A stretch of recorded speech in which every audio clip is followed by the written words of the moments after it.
Mines and mineral والے پہ تو فیصل چودھری صاحب خان صاحب کا موقف آ گیا، کل آپ لوگوں نے دیا بھی ہے، لیکن کیا مہاجرین کے ایشو کے اوپر کوئی خان صاحب سے بات نہیں ہوئی؟ نہیں، بالکل ہوئی، اور انہوں نے یہ بالکل اوپنلی کہا. آج مولانا صاحب کی پریس کانفرنس میں نے بھی سنی ہے، تو خان صاحب نے یہ کل ہی کہا کہ یہ جو ایک ریزولوشن لائے نیشنل پروونشل اسمبلی میں، جس طریقے سے افغان مہاجرین کا ایشو ڈیل ہو رہا ہے، انہوں نے کہا کہ کسی کو اقتدار کے لیے اس حد تک نہیں جانا چاہیے جو کہ آپ افغان مہاجرین کو، جو بالکل صحیح بات کریں کہ جو یہاں پہ پلے ہیں بڑے ہیں، جو لیگلائز ہیں، جس طریقے سے ان کے ساتھ آپ ٹریٹمنٹ کر رہے ہیں، دس از ویری انفیئر. تو اسی لیے آپ نے دیکھا کہ اس میں وزیر اعلیٰ علی امین کا بھی ایک موقف آیا، اور انہوں نے کہا کہ ڈیلیگیشنز جو ہیں ہمارے، ہمیں انہیں بات کرنے کی اجازت دی جائے وفاق کی طرف سے، کیونکہ ہمارا تو دیکھیے کے پی کا بارڈر ہے افغانستان کے ساتھ، اور بہت لمبا بارڈر ہے، 1600 کلومیٹر کا بارڈر ہے. پھر ایتھنک جو ہے وہ ایک اکراس دا بارڈر جو ہے ریلیشنز ہیں، زبان ایک ہے، کلچر ایک ہے، ٹرائبز ہیں، ان کی رشتہ داریاں ہیں، ان کی عزیزداریاں ہیں، اور بہت سارے جو معاشرتی اور معاشی جو مفادات ہیں ان کے ایک دوسرے کے ساتھ. تو اس چیز کو سامنے رکھ کے بات کرنی پڑے گی. اس طرح سے غلام علی صاحب نے کہا، میں بالکل ان کی تائید بھی کرتا ہوں، اور کل عمران خان صاحب نے بھی اپنی جو ہم سے گفتگو کرتے ہوئے انہوں نے اس بات کو بالکل کہا کہ اس کو جو ہے فوری طور پہ ریزولوشن لے کے آنا پروونشل اسمبلی میں، اور افغان مہاجرین کو جس طرح سے ٹریٹ کیا جا رہا ہے ہم اس کو ڈسکریج کرتے ہیں، اور پروونشل گورنمنٹ جو ہے اپنا اس پہ پورا موقف رکھے، اور اس کے اوپر جو ایشو ہے اس کو وفاق کو بھی انڈلج کر جس طرح سے بھی کرنے کی ضرورت ہے، جس بھی اتھارٹی کو. تو اس کے اوپر جو ہے وہ بھی بالکل خان صاحب کا موقف آیا. اس کے ساتھ ساتھ ایک اور بات بھی میں آپ کو بتلانا چاہ رہا ہوں کہ کل عمران خان صاحب نے جو اپوزیشن اتحاد کا، کیونکہ یہ یو آئی صاحب کے بھی یہ ہے، اور میں چاہتا ہوں کہ میں اس موقع کے اوپر یہ کلیریفیکیشن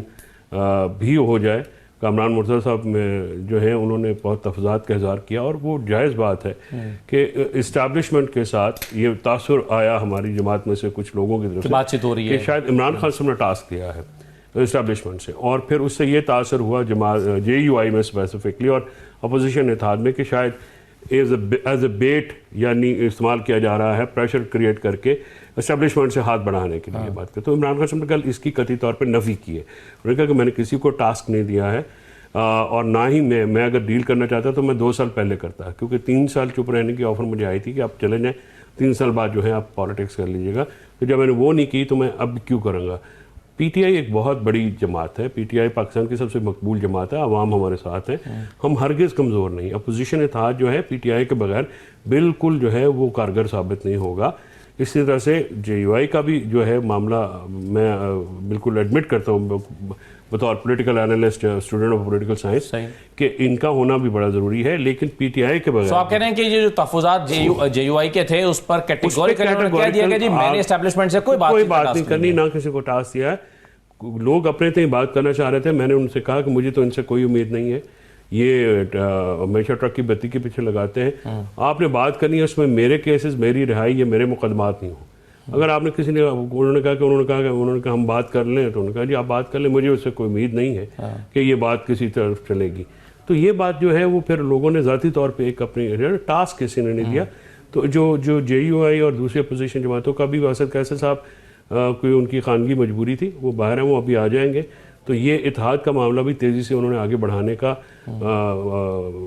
اندیا بھی دیا ہے. اور یہ بیرسٹر گور صاحب کو انہوں نے کہا کہ کیونکہ ان کی جو ٹویٹ تھی اس میں اسد قیصر صاحب اور عمر ایوب صاحب کو یہ ٹاسک دیا گیا تھا کہ آپ اپوزیشن اتحاد سے رابطے بحال کریں اور فوری طور پہ جو ہے کریں. کیونکہ آپ کو یاد ہوگا کہ جب اسد قیصر صاحب کے گھر پہ کھانا ہوا تو مولانا صاحب بھی تشریف لائے تھے، اس میں ہم موجود تھے. ایک مشترکہ اعلامیہ جو ہے وہ تیار ہوا تھا. اس اعلامیہ کا یہ دباؤ ہوا کہ مولانا صاحب کے پاس پھر وزیر اعظم صاحب گئے. تو میں یہ جے یو آئی کے اکابرین سے یہ کہوں گا کہ آپ اپنے جماعت کو یہ جو ایک تو عمران خان صاحب جیل میں ہیں، انفارمیشن کا فلو انلیمیٹڈ ہوتا ہے، ایک تو وہ ذہن میں رکھیں، تھوڑا سا مارجن دیں، دوسرا مارجن بھی دینا چاہیے. دوسری بات یہ ہے کہ پی ٹی آئی اور جے یو آئی اور دوسری اپوزیشن جماعتیں مل کے پاکستان کے